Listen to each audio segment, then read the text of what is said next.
Today, the House Speaker Paul Ryan joined the chorus of "No, they didn't." And Mr. Speaker, can the president pardon himself?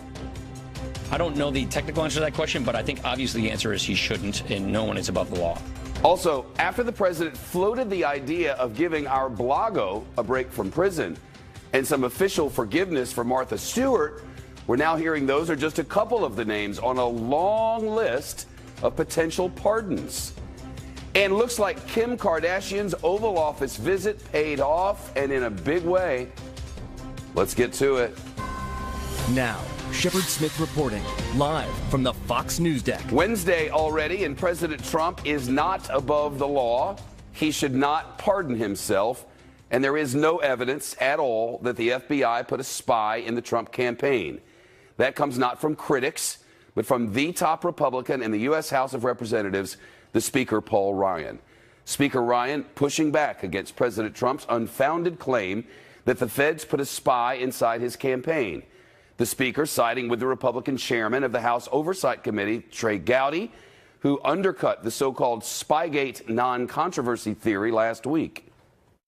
I am even more convinced that the FBI did exactly what my fellow citizens would want them to do when they got the information they got. I think when the president finds out what happened, he's going to be not just fine, he's going to be glad that we have an FBI that took seriously what they heard. He was never the target. Russia is the target. So it sounds to me. Well, Congressman Gowdy spoke after receiving a classified briefing on the FBI's use of a confidential informant.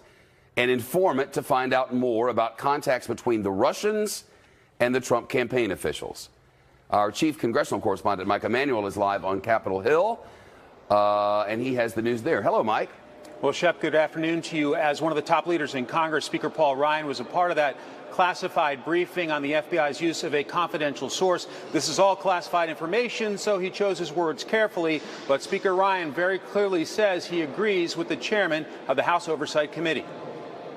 Chairman Gowdy's initial assessment is accurate, I think, but we have some more digging to do. We're waiting for some more document requests. We have some more documents to review, but I have seen no evidence to the contrary of the initial assessment that Chairman Gowdy has made.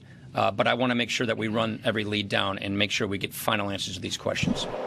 So Ryan is still sticking up for his House committee chairmen who are pushing for more information and more cooperation from the Department of Justice and the FBI. Shep. And Speaker Ryan, another in a line of people to speak the obvious, that the president is not above the law. Well, you're absolutely right. And the president said that he absolutely has the power to pardon himself. There's been this whole debate here in Washington about whether the president of the United States has that power to pardon himself. And when you're Speaker of the House, you get those questions, too.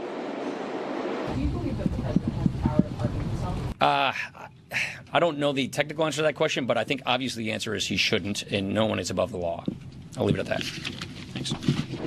Sarah Sanders at the White House was asked similar questions by reporters, and eventually she, too, said that no one is above the law. Shep.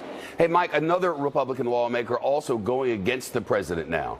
That's right. That's on the issue of trade. These tariffs are very unpopular with a lot of Republicans, and now there's a bipartisan push trying to essentially make the White House come to Congress when they are using national security reasons for imposing new tariffs. The chairman of the Foreign Relations Committee talked to us about why he believes it is necessary. Because they're utilizing it in this unprecedented way, what we've asked is, hey, you can continue to do all the things you're doing and negotiate, but once you complete the work, you have to submit it to us for approval, because tariffs and revenues are the responsibilities of Congress, not the executive branch. Many folks here on Capitol Hill believe the legislative branch has given up too much power over the years to the executive branch, so there's a bipartisan push to take some of it back, at least as it relates to tariffs. Shep. Mike Emanuel at the Rotunda on the Hill, thank you. Say what you will about reality stars, Kim Kardashian just changed a woman's life. She visited the Oval Office last week to ask for a presidential pardon for a nonviolent drug offender named Alice Johnson. Today, President Trump commuted the woman's sentence. She is 63 years old, a grandmother who was serving life with no chance for parole. She would have died in that prison for nonviolent drug charges involving a cocaine ring. She'd been behind bars already for more than 20 years. Kim K visited and tweeted Best news ever after word got out. The news comes as a source confirms to Fox News that President Trump is now considering, again, this wasn't a pardon, this was a commutation, meaning she's not forgiven for what she did, but she gets out of prison. But he's considering making more pardons, including this guy. The president has said he's thinking about shortening the sentence of our Blago, the former Illinois governor and Celebrity Apprentice contestant Rod Blagojevich. Our Blago, of course, tried to sell former President Obama's Senate seat back in 2008, saying it was bleeping golden. The president also praised the idea of pardoning Martha Stewart, who did time for obstruction of justice and lying to investigators in an insider trading case. And they're just the beginning. Our chief White House correspondent John Roberts is live on the lawn. Whose name? Do we know any names, or is this just a concept, or what? I mean, there's a few names, and clearly, any administration gets hundreds of petitions every year for either pardons or commutations, and this White House is no different. I'm told that the president's staff is going through dozens of petitions for either a pardon or a commutation, but that the actual number that the president is considering is far less than that. You mentioned Alice Marie Johnson, the commutation, very much like President Bush with Scooter Libby. Not a pardon, not an exoneration, but you get out of jail. That was done today. In a statement, Sarah Huckabee Sanders, the press secretary, is saying, quote, Ms. Johnson has accepted responsibility for her past behavior and has been a model prisoner over the past 2 decades. Despite receiving a life sentence, Alice worked hard to rehabilitate herself in prison and act as a mentor to her fellow inmates. Just got a statement from Brittany Barnett, who is a member of Alice Johnson's legal team, who said, justice has been served today, and it's long overdue. Alice has more than paid her debt to society by serving over 21 years of a life without parole sentence as a non-violent drug offender. Life in prison without the possibility of parole screams that a person is beyond hope, beyond redemption. But as you heard from Sarah Huckabee Sanders, she did rehabilitate herself in prison. Now, for who else the president might be considering immediately, you mentioned Blago, you mentioned Martha Stewart. There's also Matthew Charles. I don't believe that the petition has been delivered as of yet, but it should come sometime within the next couple of days. He was sentenced to prison in 1996 for 35 years for drug offenses. He sold crack cocaine to an undercover police officer. In 2016, under new guidelines under the Obama administration, he received a sentence reduction and was let out of prison. But in 2017, a federal court ruled that the sentence reduction was an error, that Charles was not eligible for the new guidelines. And so May 14th, rather, of this year, he went back in prison. Shep, there has been bipartisan support, whether it be conservatives or liberals, to let Charles out. So that's something that the president will likely be considering in the days ahead. And we heard from the president himself in the last hour. We did. He was over at FEMA headquarters with a number of members of his cabinet for his yearly briefing on hurricane preparedness. And after what happened last year, FEMA certainly needs to be prepared again for this year. But Melania Trump, the First Lady, was at his side. The first time that she has been seen in public since, I believe it was the 14th of May or prior to the 14th of May, when she went into the Walter Reed National Military Medical Center for a kidney procedure. She had an embolization procedure on one of her kidneys. She's been recuperating here at the White House, doing some meetings, but this is the first time that she was out in public. The president taking on the news media, who have been speculating rampantly over the last 2.5 weeks as to her whereabouts. The president tweeting, quote, "The fake news media has been so unfair and vicious to my wife and our great First Lady Melania during her recovery from surgery. They reported everything from near death to facelift to left the White House and me for New York or Virginia to allegations of abuse. All fake. She is doing really well." The president also at FEMA today praising his embattled EPA administrator, Scott Pruitt, who has been dogged by allegations of abuse of his office and some rather embarrassing things as well, including recently dispatching an aide to try to buy a used mattress from the Trump International Hotel, and also reportedly dispatching an aide to contact Chick-fil-A about a possible franchise for his wife, which we hear he got turned down for. But the president likes the fact that the EPA is getting things done. So here's what he had to say about Scott Pruitt today. Administrator Scott Pruitt, thank you, Scott, very much. EPA is doing really, really well. And, somebody has to say that about you a little bit. You know that, Scott. But you've done, I tell you, the EPA is doing so well, so many approvals and disapprovals. Now, Scott Pruitt has survived where many other people would likely be long gone, and there's one reason for that, Shep. He is faithfully implementing the president's agenda, along with everything else. Hey, but seeking benefit through your government job, like this Chick-fil-A Inn or whatever, that's not allowed, is it?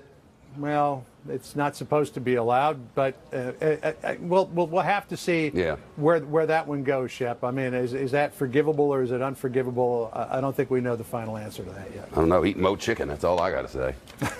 Nice to see you, pal. Good to see you, too. More coverage ahead of the Republicans and the president, and later, the U.S. military has all sorts of high-tech drones, from Reapers to Ravens, Predators to Global Hawks. But the Chinese are showing off a drone of their own, and if the hype is right, this drone could be a complete game changer.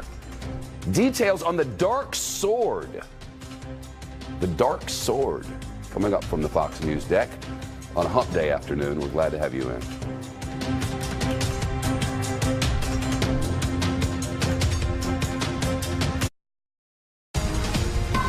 Let's dig into some of the developments of the day in D.C. You heard how the House Speaker Paul Ryan is now backing fellow Republican Trey Gowdy, who said the FBI was not spying on the Trump campaign by using an informant. There was no evidence of any spying. There's nothing like that. But there's only the president's claim, nothing else. The House Speaker also saying that President Trump should obviously not pardon himself because no one is above the law. The president has said that he has the absolute right to pardon himself, but why would he do that? Because he hasn't done anything wrong. Let's bring in Jill Colvin here, a White House reporter for the Associated Press. These breakaways are all people who've said they're going away. They are indeed. Look, Paul Ryan is on the cusp of retirement right here. He's always been somebody who has been more willing than others to criticize the president, or at least kind of draw a line in the sand sometimes when it comes to things the president has said. But you see here that this is also somebody who is very interested in making sure that Republicans maintain their majorities coming this November. And that really seems to be his top priority here, is making sure that the president doesn't do something if it comes to, let's say, talking more about pardoning himself or continuing to discredit the special counsel investigation, things that could be very damaging going into the fall elections. Are there other Republicans, ones who are actually sticking around in Washington, who've indicated that they may stand up to the president on some of the more radical ideas he's put forward, like self-pardoning and the rest? There haven't been that many. You've got people like Jeff Flake, for instance, who've continued to criticize the president. You've got somebody like maybe Lindsey Graham is somebody that comes to mind, somebody who has kind of gone back and forth. Sometimes he is critical of the president.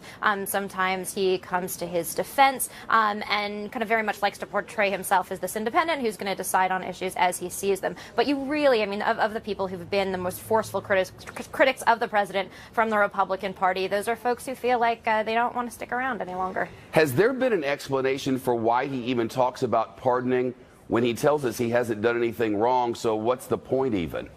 Yeah, this is something where the president appears to be flexing his powers, just kind of making clear to the special counsel that if they do try to, for instance, try to indict him, if they do try to get him, subpoena him to speak in front of investigators, to speak in front of a grand jury, that they are going to be facing a rabid and lengthy legal fight. And forgive me, excuse the interruption, but this idea of a subpoena in court, it has now been made to seem like something that would just be a crazy idea. This is the way the system works. If the court decides it needs to talk to someone, it issues a subpoena, and that someone comes in. Could be a banker, could be a candle maker, could be a president. The law is for everyone. And they seem to be trying to plant in our heads this idea that subpoenaing the president would just be something you cannot do. You can 100% do this. Yeah, this is a strategy. Rudy Giuliani is obviously the leading proponent of it, but we saw it in that lawyer's letter from January that was first broken by the New York Times, that this is a strategy that they have been pursuing for several months now, trying to make the case that the president is in some ways, you could argue, above the law, is the argument that they're making, that he is not subject to these. Now, of course, this would be unprecedented legal territory. It is the way that prosecutors work, but to be fair, no president has actually ever had to be compelled to speak in front of a grand jury. We saw during the Clinton administration that there was a subpoena issued. The president, however, wound up agreeing to speak to investigators outside of that process, a very controlled interview that took place at the, under his terms. And so it would be pretty unprecedented if the president had to speak in front of a grand jury, but that is, as you say, the way that the law works. What was were you surprised at all by Paul Ryan today, or was that something that the insiders kind of expected? You know what, I wasn't surprised by Paul Ryan today. Maybe folks who kind of cover the Hill and follow his back and forth more closely may have had more nuanced reactions to it. But it does seem like Ryan is somebody who, when there are certain moments where many Republicans feel as though the president has crossed the line, and it does seem to be that in cases like that, some of the president's most inflammatory statements, some of the tweets that he makes that many members of the party feel are unproductive, especially, to Republicans in their districts, it does seem that Ryan has had a pattern of speaking out then. Jill Colvin, Associated Press. Thank you, Jill. Have a great day.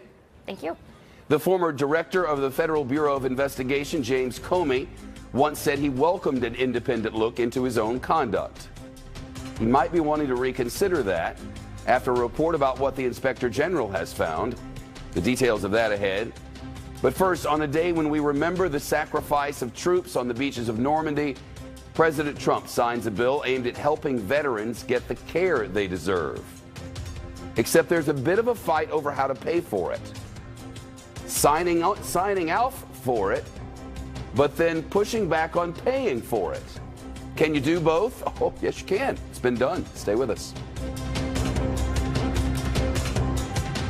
74 years ago today, tens of thousands of U.S. and allied troops stormed the beaches of Normandy on a mission to free Western Europe from Nazi Germany. D-Day, one of the largest sea-landing military invasions in history. It marked the beginning of the end of World War II in Europe. Less than a year later, the Allies defeated the Germans, and today, President Trump praised those D-Day fighters and signed a bill aimed at giving veterans more access to private health care. It's now my great honor to sign the VA Mission Act, or as we all know it, the Choice Act, and to make veterans' choice the permanent law of our great country, and nobody deserves it more than our veterans.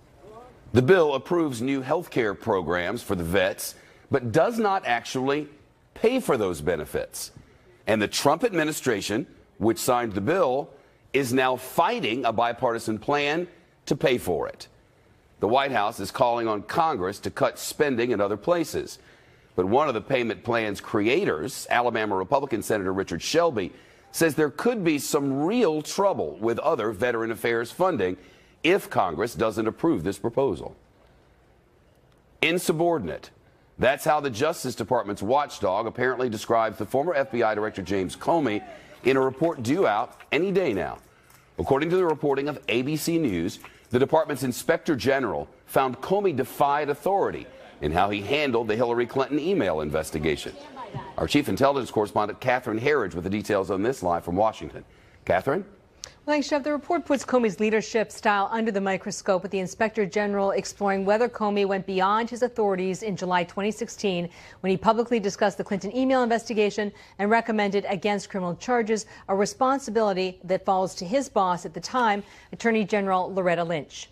Comey has since explained that Lynch's Arizona tarmac meeting with Bill Clinton just days before Hillary Clinton's FBI interview for mishandling classified information was a game changer, in addition to other intelligence that implied Lynch would not let the email case go too far.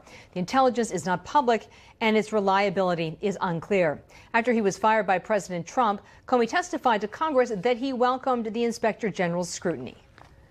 The Inspector General is inspecting me and looking at my conduct in the course of the email investigation, which I know this sounds like a crazy thing to say. I want that inspection because I want my story told because some of it's classified, but also if I did something wrong, I want to hear that. I don't think I did, but yeah, I've been interviewed and I'm sure I'll be interviewed again. The report had bipartisan support when the investigation opened in January 2017, so that's how long it's been going on. And at that time, Republicans thought Clinton should have been prosecuted, and Democrats blamed Comey for reopening the investigation 10 days before the election, contributing to her loss. The key thing here in the upcoming hearing is that it's called events leading up to the 2016 election, so it could well be broader than just the Clinton email, Shep. The former FBI deputy director is now asking for immunity in exchange for his testimony regarding that case. That's right. These congressional letters obtained by Fox News show that former FBI Deputy Director Andrew McCabe, who worked directly for James Comey, wants a special status if he testifies on Capitol Hill publicly. It's called use immunity, and it means McCabe's testimony cannot be used against him in a criminal prosecution.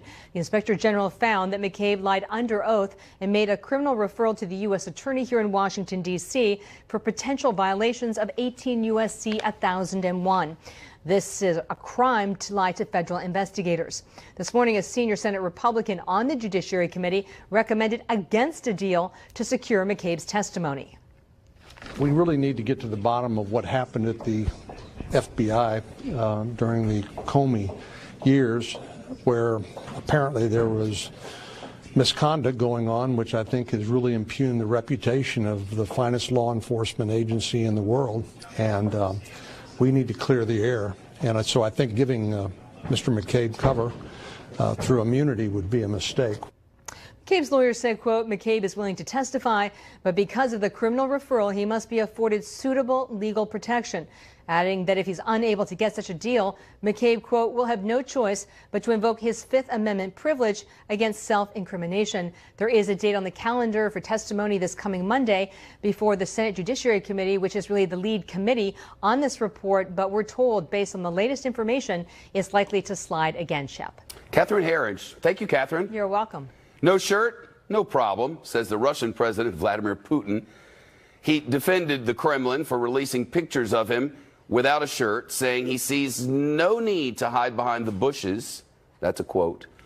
He points out his half naked in the photos, never totally naked, adding, thank God. Putin was responding to an Austrian reporter who asked about the pictures, calling them rather unusual for a head of state. You think? Of course, Putin also makes headlines for more serious topics, like claims that he murders journalists and political opponents. The biggest round of primary elections yet, ahead of this year's midterms, has just happened. It was the Super Tuesday of midterms, if you will, and the results are coming in. Not every result, but the big picture here could tell us a whole lot about what to expect in the battle of control of Congress that's coming up in just a few months, and the very significance of one state's so-called jungle primary. But first, a high-speed police chase after this military vehicle. Who took to tank? The video is next. Scan at Experian.com/triple. Experian. Identity protection has a new identity. I'm Leah Gabriel with the Fox Report now and more of today's headlines. Drone video shows villages buried in volcanic ash and mud in Guatemala. Officials say Sunday's eruption killed more than 70 people and left nearly 200 others missing. Meantime, investigators in Virginia say a soldier was on drugs when he stole an armored vehicle and led police on a wild chase for more than 60 miles. State police say the National Guard soldier drove the personnel carrier off a military base and then sped through the streets of Richmond before he surrendered. The National Guard indicates the vehicle was not carrying weapons. And if you're having car trouble, don't do this. The Ohio Department of Transportation releasing video of a driver reversing up a highway ramp and into oncoming traffic, then driving backwards down a busy street before pulling into a parking lot. Officials say the SUV may have had transmission problems, but the driver should have just pulled over. The news continues with Shep right after this. Get SXM. So how'd it go in California? It was a Super Tuesday for Democrats there, where the party spent millions of dollars that paid off in the state's so-called jungle primaries. They call them that because the top two vote getters advance to the general election. It doesn't matter if you're a Green Party or a Republican Party or no party or a Democrat or what you are, the top two votes get to go, and that was fraught with peril.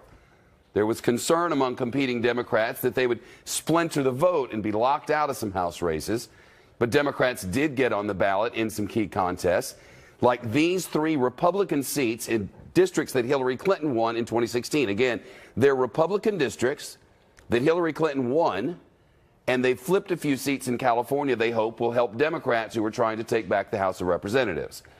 Republicans won an important victory as well, and President Trump is predicting a big red wave. Let's turn to Caitlin Owens, a reporter at Axios, who's covering the midterm races. Hey, how are you? Hey, good. How are you? This is the first I've heard of it. I had heard that the blue wave idea was becoming more like a ripple. This is the first I ever heard of a red wave. Is it real or something just thought about? I think that when we're hearing talk of a red wave, I don't think any serious Republicans are thinking that, the House Republicans are going to gain a bunch of seats. I think that what they're looking at for optimism is views of the economy. The economy is doing well. That tends to help the party in power. But as far as a red wave, probably not. Dianne Feinstein, she's been in that Senate seat out there since the 90s. The Republicans didn't even mount a challenge. There was not even a Republican running. What's with that? I mean, California, when you look at the party registration, we saw a couple weeks ago, independents now outnumber Republicans. So for the party to spend a ton of money and resources on a Republican statewide candidate, it just doesn't make sense. Huh. Now, so she goes in unchallenged, but there was a big Republican victory out of all of this.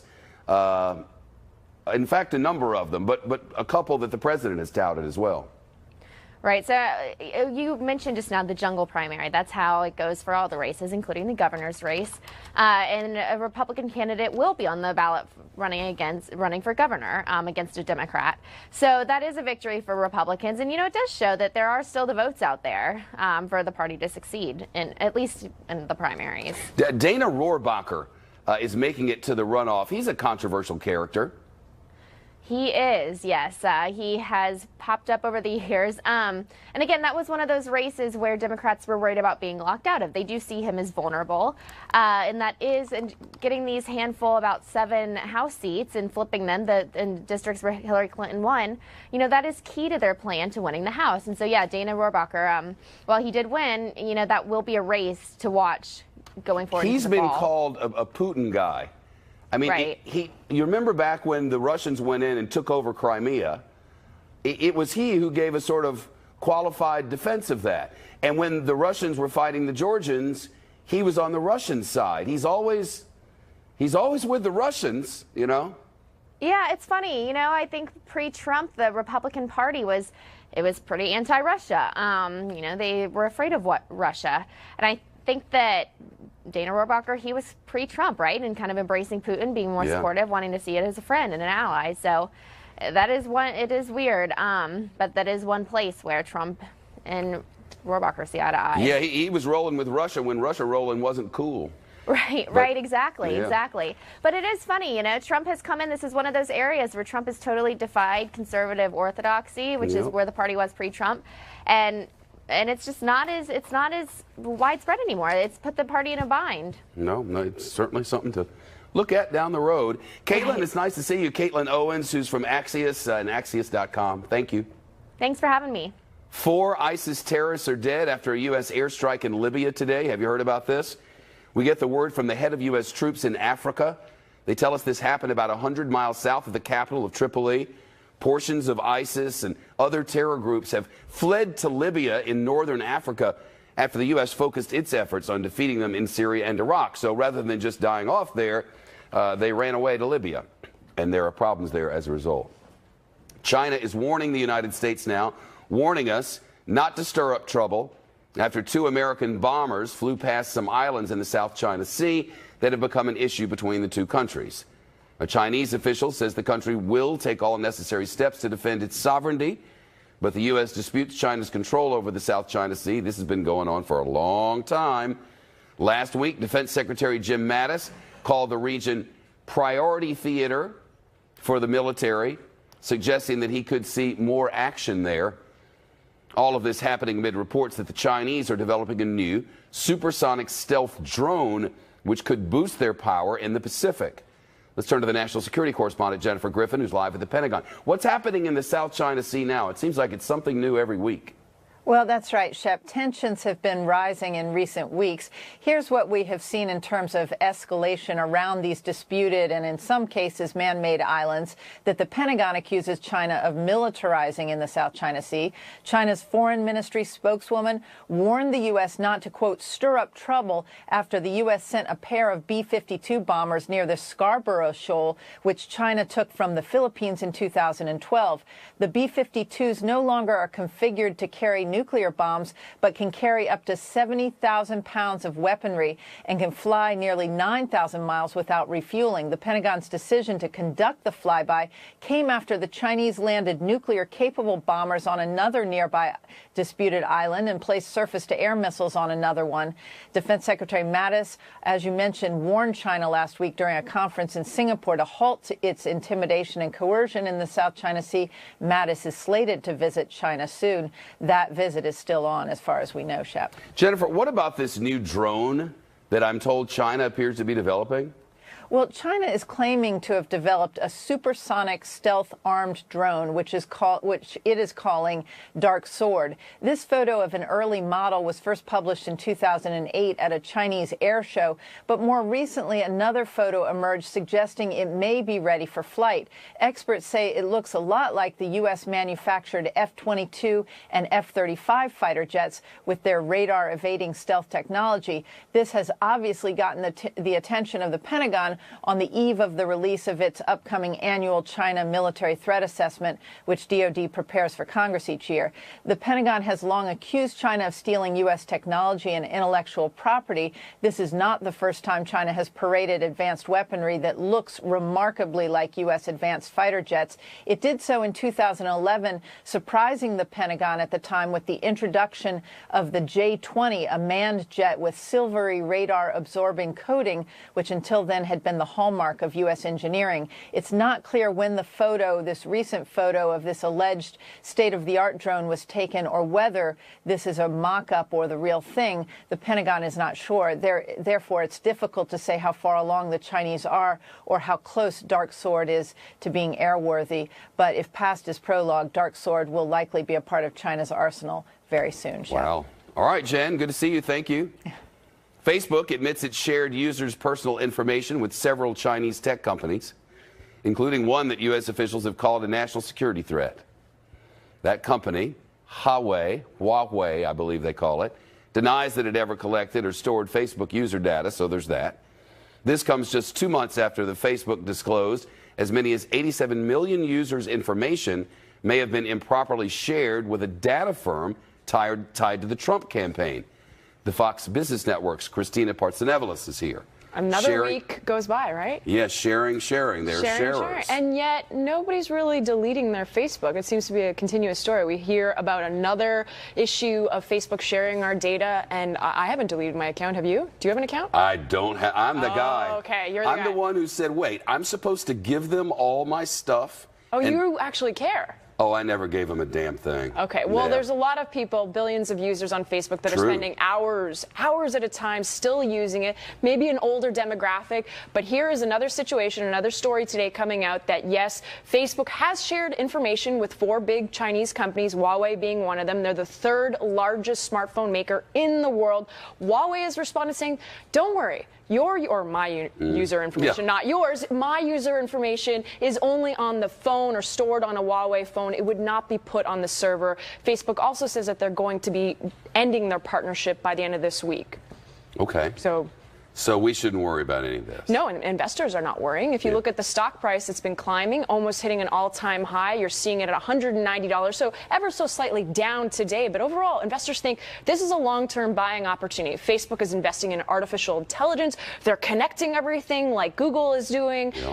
They're going to be here for the long haul. This is just another example. You have ad revenue that's doing really well, sales up 49%, and of course, just artificial intelligence.